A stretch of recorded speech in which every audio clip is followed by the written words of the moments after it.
بله دوستان گل، اینجا چی میبینید؟ دستگاه جوش زوبر به قول خودشون بانی یا 700 آمپر. قرار امروز اینو بررسی کنیم ببینیم حقیقت چیه. و قبل اینکه به بررسی بپردازیم برین اول یه چند تا ویدیو از تبلیغ این دستگاه جوش رو ببینیم، بعدش برمیگردیم پیش شما. تکنولوژی مدرن توی صنعت جوشکاری 4 نوع جوش رو به راحتی و با کیفیت بالا میزنه. اینورتر تمام صنعتی 700 آمپر زوبر. این دستگاه جوش قیمتش 100 میلیون تومان باشه بازم ارزش خرید داره. چرا؟ چون 5 تا جوش متفاوت رو براتون میزنه. 700 آمپر واقعی هستش. اگه اسم اینو دستگاه جوش بذاریم پس به این غول بیشا خودم چی باید بگیم؟ که قیمت 100 میلیون بهترین دستگاه جوش ایرانو برات آوردن. دستگاه جوش 6 کاره زوبر اصلی روسیه. دستگاه جوشی که جوش CO2 بدون گاز، CO2 با گاز، الکترود معمولی، آرگون، آلومینیوم و حتی جوش نفوذی هم براتون میزنه. مدل 700 آمپر اصلی که رولای 15 کیلو و لامصب آپشناش از کابین خلبان هم بیشتره. با این قیمتی که مثل خز داره توی بازار خرید و فروش میشه، به نظرت میتونم بگم یکی از بهترین دستگاه جوش‌های چند منظوره داخل بازار هستش. دستگاه جوش چند منظوره مارک زوبر سفارش روسیه 700 آمپر صفحه دیجیتالی. بهترین دستگاه جوش داخل ایران رو میخوام بهت معرفی کنم. 4 کاره، CO2، آرگون، جوش معمولی، CO2 بدون پودر. مشاهده بفرمایید حرفه‌ای ترین دستگاه داخل ایران همینه. زوبر 700 آمپر سفارش روسیه. یه دستگاه جوش تماما حرفه‌ای واسه کارگاهتون میخواید توی کل ایران از این بهتر نمیتونید گیر بیارید. نیم واجبه ولی میتونی باهاش کار صنعتی انجام بدی. این دستگاه جوش قیمتش اگه 100 میلیون تومان هم باشه بازم میارزه. چرا؟ بیا تا دلیلشو بهت بگم. چون چند نوع جوش مختلف رو برات میزنه. 700 آمپر واقعی از برند زوبر سفارش کشور روسیه. خب دوستان آماده اید بریم که داخل این رو ببینیم چه خبره. بله همین اول کار 3 تا خازن داره. دستگاه جوش 700 آمپر زوبر 3 تا خازن 470. ببینید 470 خورده، 400 ولت 470 میکروفاراد. حالا این باید بالای 500 می بود. دیگه نمیخوام بقیه چیزاشو بهتون بگم که 4 تا مثل اینا داره و اینا. به صورت خلاصه همه چیزو بهتون میگم. این زیر 100 آمپره. اینی که میگن 700 آمپر زیر 100 آمپره. 2 تا برد بیشتر نداره، 2 تا برد داره. کلن اصلا فقط به گندگی کرده، اصلا یه ذره خوشگله و گنده، دیگه هیچی نیست. زیر 100 آمپره. این الکترود 2.5 رو میتونه براتون حالا یه جورایی میتونه براتون ذوب کنه.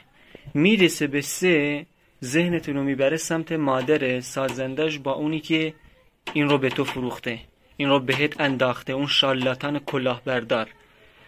ذهنتون میبره سمت مادر اینا توی الکترود 3. دیگه 4 و 5 نگم. حالا یکی شاید این ویدیو رو ببینه از خود اون کلاهبردار بیاد بگه نه ببین الکترود 3 رو هم ذوب میکنه به صورت مثلا مقطعی یا چیزی. این دستگاه یا هر دستگاه دیگه ای یه روشی است که اگه زیاد بهش فشار بیاری، خیلی زیاد بهش فشار بیاری، اون الکترود رو در نهایت حالا 4 باشه 5 باشه هر چی باشه به یه مدت کوتاهی یک ذره ذوبش میکنه اگه بسیار بهش فشار بیاری. که دیگه براتون نگم اگه به دستگاه جوش فشار بیاری چه اتفاقی برای دستگاه جوشتون میفته. در کل این رو بهتون بگم که CO2 کار میکنه. حالا سیم CO2 رو الان بهتون نشون میدم که ببین سیم CO2 چیزی نیست. اینم توپی سیم CO2، سیم توپودری. دیگه نیازی به گاز مثلا ندارید. اینم کدو این چیزایی که روش نوشته شده 8 میلیمتر.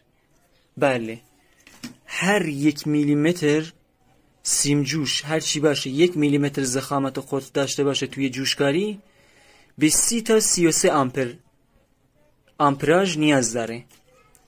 اینجا این که 8 یه دستگاهی که مثلا زیر 100 آمپر می باشد این میتونه از پس این بر بیاد. این CO2 رو حل میکنه، تیگ رو هم برات حل میکنه، ولی که به الکترود میرسه نمیتونه. و کیفیت مثلا آنچنانی نداره این دستگاه. اگه میخواید کار CO2 تیگو این چیزا رو باش انجام بدید این کیفیت بالایی نداره. حالا میگی پیشنهادت چیه به جای این آشغال چی بخریم که مثلا ضرر نکنیم؟ اول از هر چیزی تا جایی که میتونید دستگاه جوشی که ساخت خود ایرانه رو اونو بخرید، اینا رو نخرید که معلوم نیست کجاست. اینجا هم میبینید که 8 و 1 رو ساپورت میکنه که این کاری برای این دستگاه جوش نداره. ما میتونه راحت ذوبش کنیم که چیزی نیست، ولی کیفیتش هم خوب در نمیاد. من اینو امتحان کردم، حالا نمیشه که بهتون نشون بدم، مال خیلی وقت پیش دیگه. این توپیه رو ازش کشیدم بیرون. ببین دستگاه یه آشغال بهم انداختن قبل اینکه بفهمم دنیا چه خبره. دیگه اینجوریه، بدون تحقیق هم نبود. تحقیق کردم و این هیچ ویدیویی تو اینترنت نمیتونستی پیدا کنی که حقیقت این آشغال گندبک که فقط به گندگی قیافش یه ذره زیباست، هیچکی نبود که راهنمایی کنه بگه این چیه، هیچکی نبود که نشون بده حقیقت اینو. من امروز این کار رو برای شما کردم تا کلاه سرتون نره. اینی هم که من خریدم هیچکی نبود راهنمایی کنه، هیچکی نبود من بگه این چه خبره، چه داستانیه. خلاص دوستان سرتون رو به درد نیارم. اینم از ویدیو امروزمون. پیجی که این رو به من فروخت و بهم انداخت اون کلاهبردار مجیدی اینجا میاره تو گوشه براتون. این کلاهبردار اینو بهم انداخت. حالا فرقی نداره، امثالش هم بودن همشون کلاهبردارن. این پیجای بانه اینجوریه دیگه، کلاهبرداری و نون حروم و حالا طرف به امید این که نون زن و بچه‌شو در بیاره میاد اینو میخره. بفرما نونشو در بیار. نمیتونه یه الکترود سه رو درست حسابی برات ذوب کنه، گیر میکنه، فشاراتو میبره بالا، عصبانیت میکنه. بعد دیگه چه انتظاری دارید از این ویدیو رو گرفتم اول اینکه حق اون کلاهبردارا رو بذارم کفت دستشون، و اگه هنوز از اینا رو دستشون مونده رو دستشون کلا بمونه دیگه، هیچ کی اینو نخره. آگاه باشید این دستگاه جوش زوبر که میگن 700 آمپر و نمیدونم چی، زیر 100 آمپره. این 100 آمپر هم نیست، زیر 100 آمپره. اینو نخرید، نزایید کلاه بزنن سرتون. بهتون در آخر ویدیو نشون میدم که کدوم دستگاه جوش جایگزین این بکنید که بهتر باشه برای کارتون.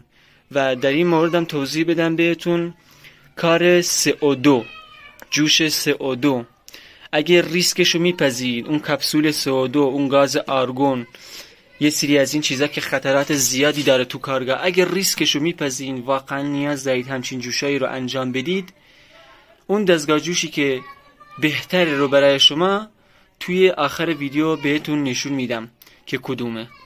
خلاصه همینجوری جوگیر نشید که بگی این CO2 داره و وای چقدر پیشرفته است و چی و اینا.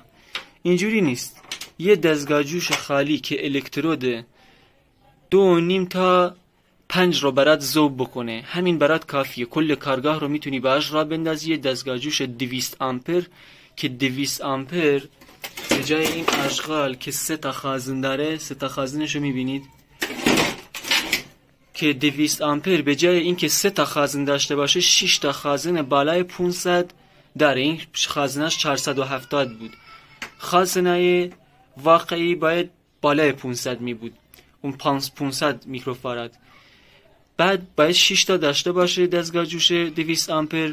IGBT و این چیزاش هم دیگه میتونید تو اینترنت تحقیق کنید و همه چیز میاد دستتون که باید چی رو بخرید برای کارتون. یک دستگاه جوش صنعتی یعنی 200 آمپر تا الکترود 5 رو تقریبا کامل میتونه برات ذوب بکنه، ولی این نمیتونه. این آشغال توی 2.5 هم گیر میکنه گاهی، این نمیتونه. خوشحال شدم که امروز این آگاه سازی رو انجام دادم برای دوستانی که کنجکاون در مورد این دستگاه. کل اینترنت رو هم بگرد، هیچ بررسی از این وجود نداره. این اولین بررسیه که من انجام میدم در موردش. کلاهبرداری هیچ کی حاضر نیست این کار رو بکنه. آخرش هم یه دشمن تراشی همون کلاهبرداریه براش اتفاق میفته یه چیزی. حالا من که منتظرشونم اون مجیدی رو یه جا گیر بیارم بهش میگم. خلاصه خوشحال شدم که بهتون اینو نشون دادم، حقیقتشو بهتون نشون دادم. امیدوارم که هر کجا هستید سلامت و موفق باشید و هیچ وقت کلاه نره سرتون. اگه دستگاه جوش میخوای که هم با گاز کار کنه هم بدون 700 زوبر، یه خوبی هم که این دستگاه جوشا داره، برای هر نوع جوشی که بخوای تنظیم کنی این قابلیت رو داره که راحت